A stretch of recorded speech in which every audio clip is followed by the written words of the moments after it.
Bonjour. L'allocation de la mémoire est une opération utile en programme C qui permet de réserver un espace de la mémoire selon une taille spécifique. Dans cette présentation, on verra deux points. Le premier point, c'est le principe de l'allocation. Après, on verra les différentes fonctions qu'on peut utiliser pour l'allocation de la mémoire. Alors, pour le premier point, le principe de l'allocation dynamique, c'est une demande au système de réserver une zone de la mémoire. Cette demande est effectuée à l'aide de quelques fonctions spécialisées. Ces fonctions acceptent en argument la taille en octets à réserver. Ces fonctions retournent un résultat qui est une adresse sur la zone réservée si nous avons une réussite ou bien une adresse nulle dans le cas d'échec. Alors, dans ce schéma-là, supposons dans ce programme C, j'ai besoin de réserver un espace mémoire. Alors, je vais effectuer une demande au système en utilisant les fonctions spécialisées. Le système effectue une recherche dans la mémoire. Après, il va retourner un résultat qui est une adresse nulle dans le cas échec, c'est-à-dire qu'il n'a pas trouvé l'espace que vous voulez, ou bien une adresse non nulle sur l'espace réservé. Les fonctions d'allocation de la mémoire existent dans la bibliothèque stdlib et la bibliothèque alloc.h. Toujours après une demande de réservation d'un espace, vous devez tester le résultat. Est-ce qu'il a retourné une adresse nulle ou bien une adresse non nulle? Aussi, pour le résultat retourné pour la fonction d'allocation, il est préférable d'utiliser le cast. Ça, c'est pour spécifier que l'adresse retournée sera stockée dans quel type de pointeur. Est-ce que un pointeur de type int, un pointeur de type float, un pointeur de type char, ainsi de suite. C'est-à-dire, je dois utiliser entre deux parenthèses, je dois mentionner le type en ajoutant le symbole étoile. Vers la fin, donc après la réservation et le traitement, vous devez libérer l'espace mémoire alloué. Alors, pour les fonctions qu'on peut utiliser, nous avons la fonction sizeOf qui permet de calculer le nombre d'octets réservés pour un type. Nous avons les fonctions emalloc, sialloc, arealloc, donc ce sont les fonctions pour effectuer la réservation. Et ici, nous avons la fonction free, c'est pour libérer de l'espace mémoire. Pour la première fonction, c'est-à-dire la fonction sizeOf, la syntaxe à utiliser, sizeOf, entre parenthèses, le type. Donc je dois ici mentionner le type auquel je veux calculer le nombre d'octets. Par exemple, je peux écrire sizeOf int, sizeOf float, sizeOf char, ainsi de suite. Dans cet exemple-là, je veux calculer le nombre d'octets réservés pour le type int. Alors, nous avons déclaré une variable n de type int. N aura le résultat retourné par sizeOf sur le type int. Après, je vais afficher le nombre d'octets réservés pour int sur l'écran. Pour la fonction d'allocation emalloc, donc c'est une fonction qui permet de demander la réservation au système, mais il exige d'avoir la taille, c'est-à-dire le nombre d'octets à réserver. Donc ici, vous avez la fonction emalloc, et entre parenthèses, je dois spécifier la taille. Donc la taille est calculée comment? C'est en multipliant le nombre de l'élément que vous voulez gérer ou bien que vous voulez stocker, multiplié par le nombre d'octets réservés pour le type. Dans l'exemple suivant, nous avons un pointeur P de type int et nous avons une variable n qui contient 10. Donc, par exemple, ici, je veux par exemple gérer 10 éléments. Alors, pour réserver de l'espace mémoire, j'ai utilisé la fonction immalloc et entre parenthèses, j'ai précisé la taille qui a été calculée en utilisant la variable n multiplié par size of int. Donc size of int, il va me retourner le nombre d'octets réservés pour int multiplié par n, donc et j'aurai la taille à allouer. Après, immalloc va retourner une adresse et ici on a utilisé le cast. Ça, c'est pour spécifier que l'adresse retournée va être stockée dans le pointeur P. Après, j'ai le test. Donc, je dois tester le résultat retourné. If P différent de nul, donc ça signifie que c'est une réussite. Alors, je vais entamer le traitement que je veux. Else, c'est dans le cas où P égale à nul. Alors, donc c'est l'échec de réservation. Pour la fonction sialloc, est similaire à la fonction immalloc, mais il y a ici une petite différence au niveau de remplissage. Donc immalloc, il permet uniquement de réserver l'espace mémoire. Par contre, sialloc, il réserve et ajoute l'initialisation de la zone réservée par des zéros. Donc nous avons la syntaxe sialloc.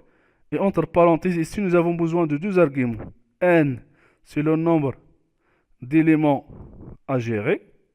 Et ici, vous avez la taille, c'est le nombre d'octets pour chaque élément. Donc, sialloc va effectuer une réservation selon les deux arguments suivants. Et en plus, il va initialiser la zone allouée par des zéros, c'est dans le cas de réussite. Alors, dans l'exemple suivant, nous avons un pointeur C sur char et nous avons une variable int de type int qui contient 5. C'est-à-dire que je veux gérer 5 éléments. Alors, j'ai utilisé la fonction sialloc pour réserver. J'ai précisé le premier argument, c'est n. Dans ce cas-là, c'est 5. Et ici, j'ai utilisé size of char, c'est pour récupérer ou bien pour retourner le nombre d'octets réservés par char. Donc les deux arguments vont être utilisés pour préciser la taille. Après, on aura une réservation. Après, nous avons le cast, c'est-à-dire l'adresse retournée par sialloc sera stockée dans un pointeur de type char, qui est dans ce cas-là, c'est CC. Après, nous avons le test. Est-ce que C est différent de nul? Dans ce cas-là, je vais entamer le traitement. Else, c'est-à-dire nous avons échec de réservation. Pour la fonction realloc, donc c'est une fonction qu'on utilise pour modifier une réservation préalable. C'est-à-dire que vous avez utilisé immalloc ou bien sialloc pour effectuer la réservation au début. Après, vous voulez augmenter ou bien vous voulez diminuer la réservation. Donc dans ce cas-là, nous avons la fonction realloc. Alors la fonction realloc, il demande le pointeur sur l'allocation précédente et il demande la nouvelle taille. Dans l'exemple suivant, nous avons un pointeur P sur int et nous avons n égale à 10. Ça, c'est le nombre d'éléments à gérer. Alors, au début, j'ai utilisé la fonction immalloc pour réserver un espace mémoire qui est n fois size of the int. Après, nous avons le cast et le résultat de la réservation est stocké dans P. Après, je vais faire le test. Est-ce que c'est P égale à nul ou bien non nul? Après, j'ai augmenté la valeur de n. Au début, c'est 10. Maintenant, c'est 20. Donc, c'est une modification de la réservation. Alors, dans ce cas-là, je dois utiliser la fonction realloc.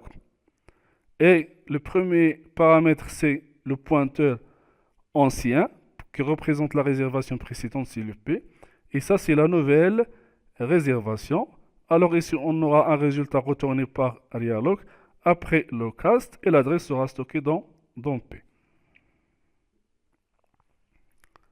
Donc après l'allocation de la mémoire et le traitement, donc vous devez libérer de l'espace mémoire en utilisant la fonction free. Donc entre parenthèses, je donne le pointeur qui stocke l'adresse de l'espace alloué.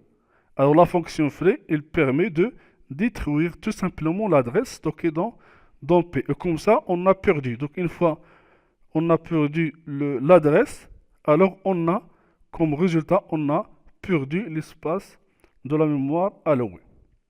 Dans l'exemple suivant, nous avons un pointeur h sur int et nous avons une variable n égale à 10. Alors nous avons utilisé malloc pour réserver un espace mémoire. Ici nous avons la taille.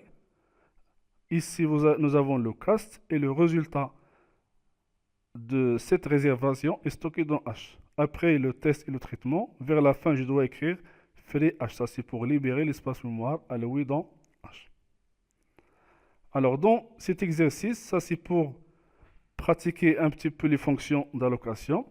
Donc on va essayer de réaliser un programme en C qui permet une allocation de la mémoire selon les étapes suivantes. Donc on va lire la taille de l'espace à réserver, c'est-à-dire je vais lire le nombre d'éléments à gérer et par là, si je vais calculer la taille. Après, je vais utiliser une fonction d'allocation, c'est pour une demande selon la taille calculée dans l'étape 1. Après, je vais tester l'adresse retournée et dans le cas de la réussite, donc je vais essayer de libérer de l'espace mémoire. Donc dans ce programme-là, je vais essayer d'utiliser toutes les fonctions vues dans cette présentation.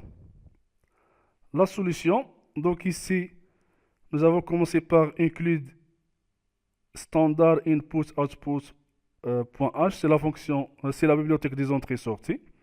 Après, la bibliothèque stdlib.h, ça c'est pour que j'aurai le droit d'utiliser les fonctions d'allocation. Ici, nous avons déclaré la variable n qui représente le nombre d'éléments à gérer ou bien à stocker. Ça, c'est la taille qu'on doit calculer et qui sera l'argument de la fonction d'allocation. Et ça, c'est le pointeur p de type int qui va stocker le résultat retourné par l'allocation. Alors, au début, entrer le nombre d'éléments à stocker. Après, nous avons utilisé scanf, ça c'est pour saisir la valeur de n. Après, j'ai affiché le nombre d'octets réservés pour le type int en utilisant la fonction sizeOf. Après, j'ai calculé la taille en multipliant n fois sizeOf de int. Après, j'ai affiché un message que je veux demander une réservation selon le nombre d'octets, c'est-à-dire la taille.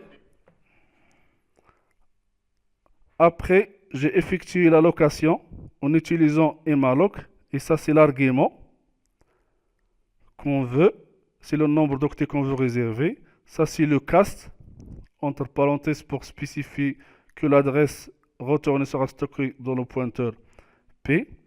Après, j'ai testé, est-ce que l'adresse est nulle, donc dans ce cas-là, échec de réservation. Else, c'est-à-dire l'adresse de P est non nulle, alors c'est la réussite de la réservation.